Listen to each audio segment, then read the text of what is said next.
कहानी का नाम असली जिन। लखनऊ के पहले दिनों की याद नवाब नवाजिश अली अल्लाह को प्यारे हुए तो उनकी इकलौती लड़की की उम्र ज़्यादा से ज़्यादा 8 बरस थी। एक हरे जिस्म की बड़ी दुबली पतली नाजुक पतले पतले नक्शों वाली गुड़िया सी। नाम उसका फरखदा था। उसको अपने वालिद की मौत का दुख हुआ, मगर उम्र ऐसी थी कि बहुत जल्द भूल गई। लेकिन उसको अपने दुख का शदीद एहसास उस वक्त हुआ जब उसको मीठा बरस लगा और उसकी माँ ने उसका बाहर आना जाना कतई तौर पर बंद कर दिया और उस पर कड़े पर्दे की पाबंदी आयद कर दी। उसको अब हर वक्त घर की 4 दीवारी में रहना पड़ता। उसका कोई भाई था न बहन। अक्सर तन्हाई में रोती और खुदा से ये गिला करती कि उसने भाई से उसे क्यों महरूम रखा और फिर उसका अब्बा मियाँ उससे क्यों छीन लिया। माँ से उसको मोहब्बत थी, मगर हर वक्त उसके पास बैठी वो कोई तस्कीन महसूस नहीं करती थी। वो चाहती थी कोई और हो जिसके वजूद से उसकी जिंदगी की यक आहंगी दूर हो सके। वो हर वक्त उकताई उकताई सी रहती। अब उसको 18वां बरस लग रहा था। सालगिरह में 10-12 रोज बाकी थे कि पड़ोस के मकान में जो कुछ देर से खाली पड़ा था, पंजाबियों के एक खानदान ने किराए पर उठा लिया। उनके 8 लड़के थे और 1 लड़की। 8 लड़कों में से 2 ब्याहे जा चुके थे, बाकी स्कूल और कॉलेज में पढ़ते थे। लड़की इन 6 से 1 बरस बड़ी थी। बड़ी तनोमंद, हट्टी कट्टी, अपनी उम्र से 2-2.5 बरस ज़्यादा ही दिखाई देती थी। एंट्रेंस पास कर चुकी थी। इसके बाद उसके वालिदैन ने ये मुनासिब न समझा कि उसे मज़ीद तालीम दी जाए, मालूम नहीं क्यों। उस लड़की का नाम नसीमा था, लेकिन अपने नाम की रियायत वो नर्म नाजुक और सुस्त रफ्तार नहीं थी। उसमें बला की फुर्ती और गर्मी थी।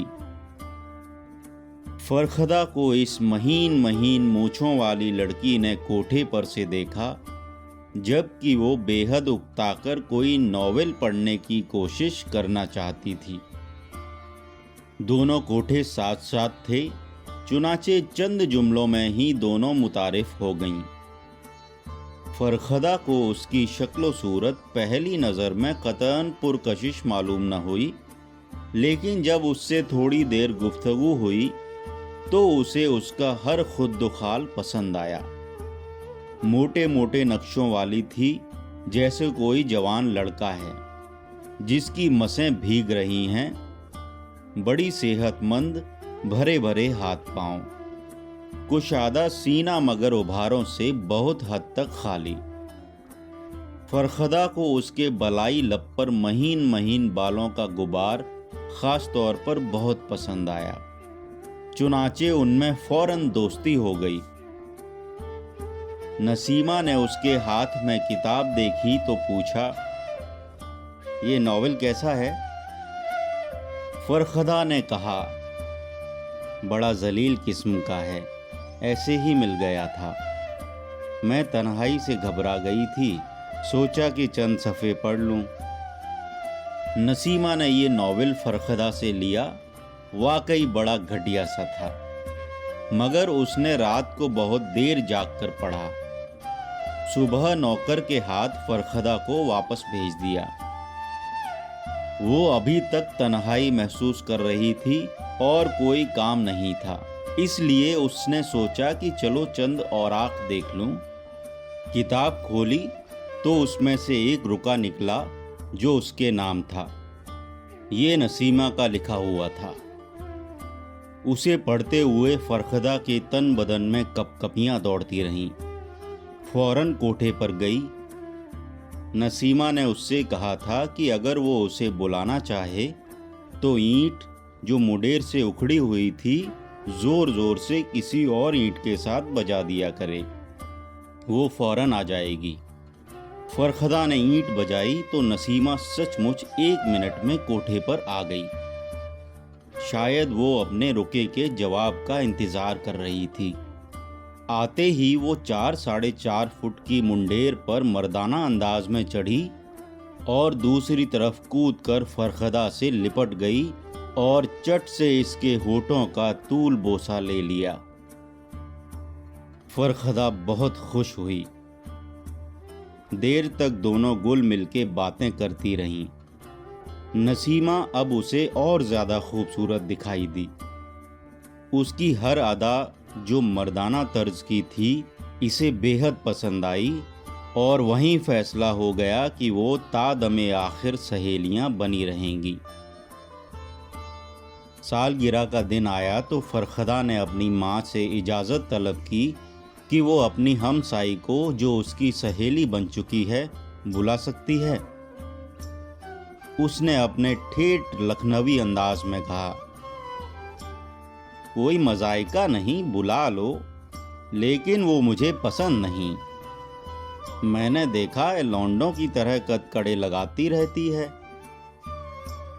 फरखदा ने वकालत की, नहीं अम्मी जान, वो तो बहुत अच्छी है, जब मिलती है बड़े अखलाक से पेश आती है। नवाब साहिब की बेगम ने कहा, होगा, मगर भाई मुझे तो ऐसा मालूम होता है कि उसमें लड़कियों की कोई नज़ाकत नहीं। लेकिन तुम इसरार करती हो तो बुला लो, लेकिन उससे ज़्यादा रब्त नहीं होना चाहिए।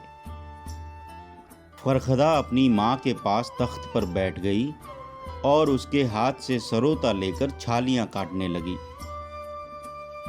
लेकिन अम्मी जान, हम दोनों तो कसम खा चुकी हैं कि सारी उम्र सहेलियाँ रहेंगी। इंसान को अपने वायदे से कभी फिरना नहीं चाहिए। बेगम साहिबा उसूल की पक्की थीं, इसलिए उन्होंने कोई एतराज़ न किया और सिर्फ ये कहकर खामोश हो गईं, तुम जानो, मुझे कुछ मालूम नहीं। सालगिरह के दिन नसीमा आई।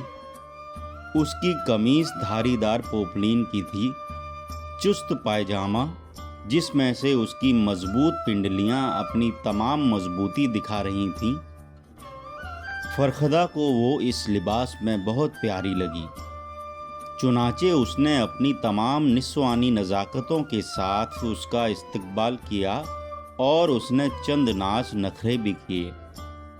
मिसाल के तौर पर जब मेज़ पर चाय आई तो उसने खुद बनाकर नसीमा को पेश की।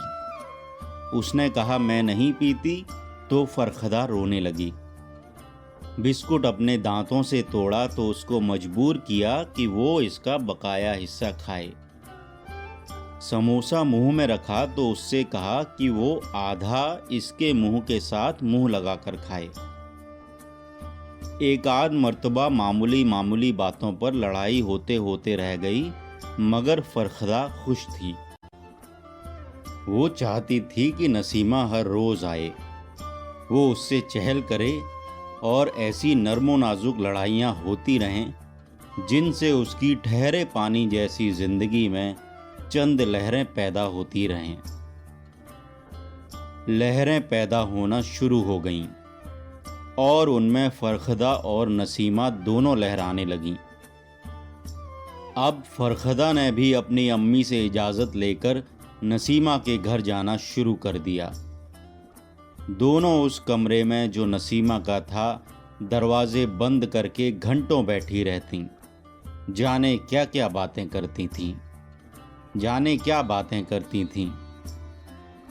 उनकी मोहब्बत इतनी शिद्दत इख्तियार कर गई कि फरखदा जब कोई चीज़ खरीदती तो नसीमा का ज़रूर ख्याल रखती। उसकी अम्मी इसके खिलाफ थी। चूँकि इकलौती थी इसलिए वो उसे रंजीदा नहीं करना चाहती थी। दौलत काफ़ी थी, इसलिए क्या फ़र्क पड़ता था कि एक के बजाय 2 कमीज़ों के लिए कपड़ा खरीद लिया जाए। फरखदा की 10 शलवारों के लिए सफ़ेद साटन ली تو نسیمہ کے لیے 5 شلواروں کے لیے لٹھا لے لیا جائے۔ نسیمہ کو ریشمی ملبوس پسند نہیں تھے، اس کو سوتی کپڑے پہننے کی عادت تھی۔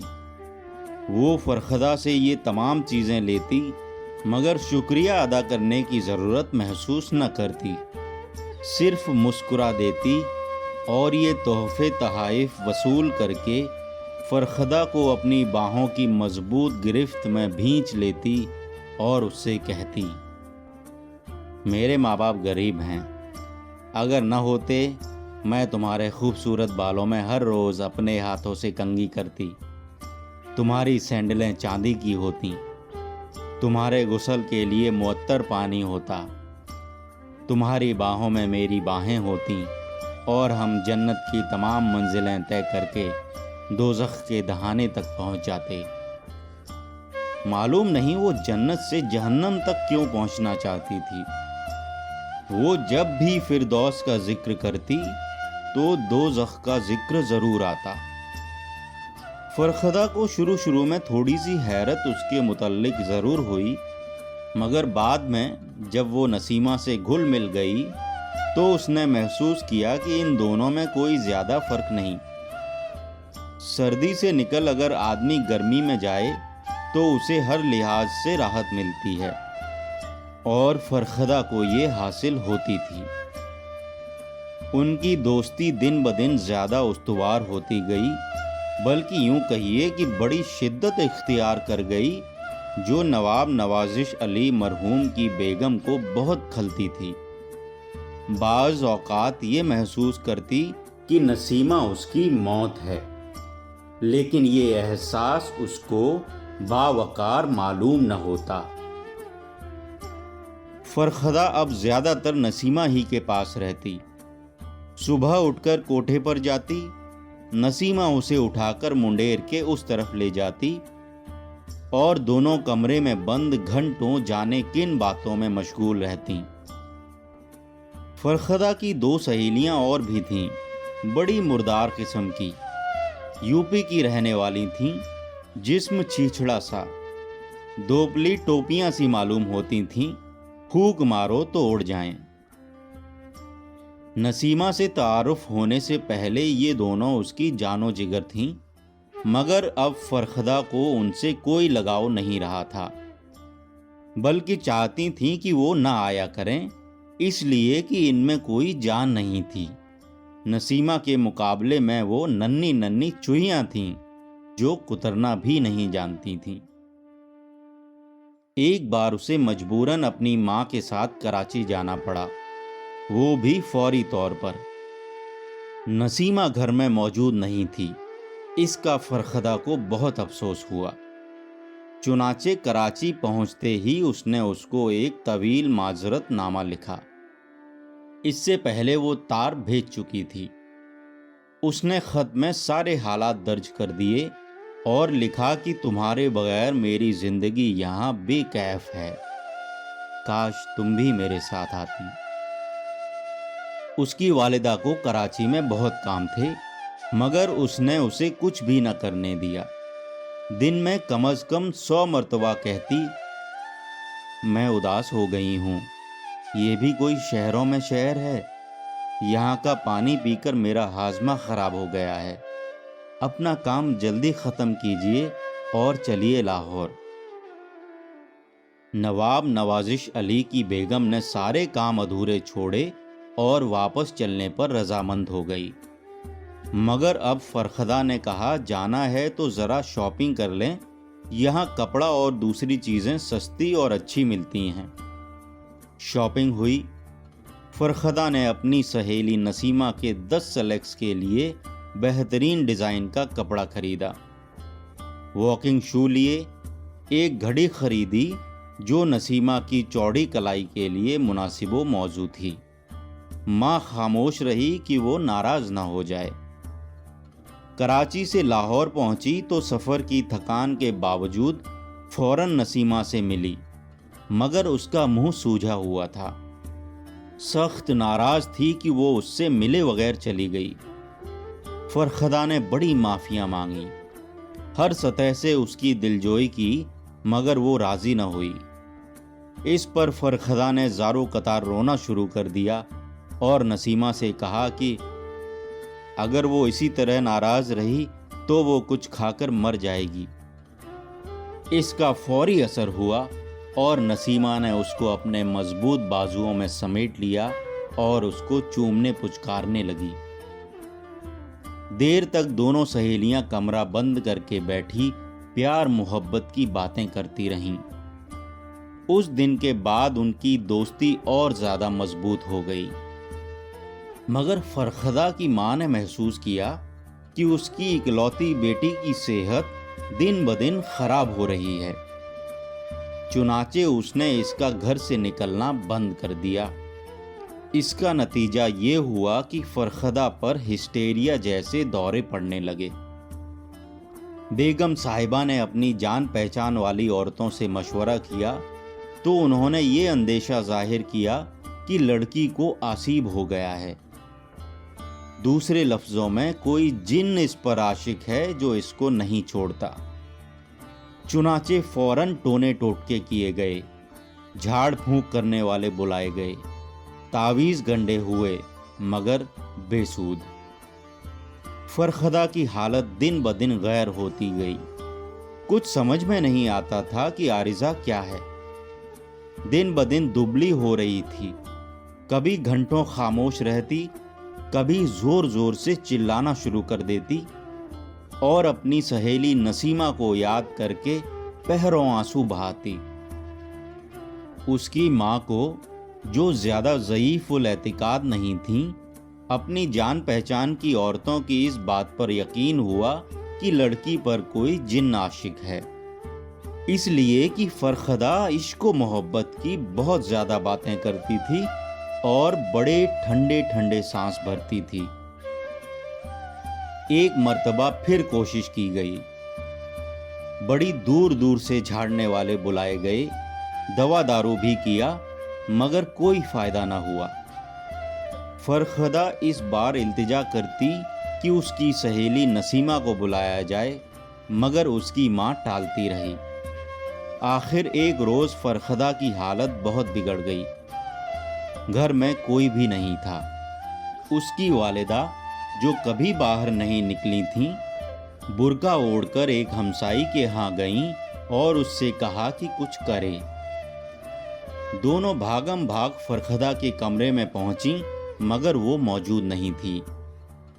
नवाब नवाजिश अली महरूम की बेगम ने चीखना चिल्लाना और दीवाना वार फरखदा बेटी कहकर पुकारना शुरू कर दिया। सारा घर छान मारा, मगर वो न मिली। इस पर वो अपने बाल नोचने लगी। हमसाई ने उसके हाथ पकड़ लिए, मगर वो बराबर बावेला करती रही। फरखदा नीम दीवानगी के आलम में ऊपर कोठे पर खड़ी थी। उसने मुंडेर की उखड़ी हुई ईंट उठाई और जोर जोर से उसे दूसरी ईंट के साथ बजाया। कोई न आया। उसने फिर ईंट को दूसरी ईंट के साथ टकराया। चंद लम्हात के बाद एक खूबसूरत नौजवान, जो नसीमा के 6 कुंवारे भाइयों में सबसे बड़ा था और बरसाती में बैठा बीए के इम्तिहान की तैयारी कर रहा था, बाहर निकला। उसने देखा मुंडेर के उस तरफ एक दुबली, पत्ती नाजुक इंदाम लड़की खड़ी है। बड़ी परेशान हाल, बाल खुले हैं, होठों पर पीड़ियां जमी हैं, आंखों में सैकड़ों जख्मी उमंगें सिमटी हैं। करीब आकर उसने फरखदा से पूछा, किसे बुला रही हैं आप? फरखदा ने इस नौजवान को बड़े गहरे और दिलचस्प गौर से देखा। मैं नसीमा को बुला रही थी। नौजवान ने सिर्फ इतना कहा, ओह, चले आओ। और ये कहकर मुंडेर के इस तरफ से हल्की फुल्की फरखदा को उठाया और बरसाती में ले गया, जहां वो इम्तिहान की तैयारी कर रहा था। दूसरे दिन जिन्न गायब हो गया। फरखदा बिल्कुल ठीक थी। अगले महीने उसकी शादी नसीमा के इस भाई से हो गई, جس میں نسیمہ شریک نہ ہوئی۔ کہانی کا نام اصلی جن، کہانی کار سعادت حسن منٹو، واچن کرتا امت پانڈے۔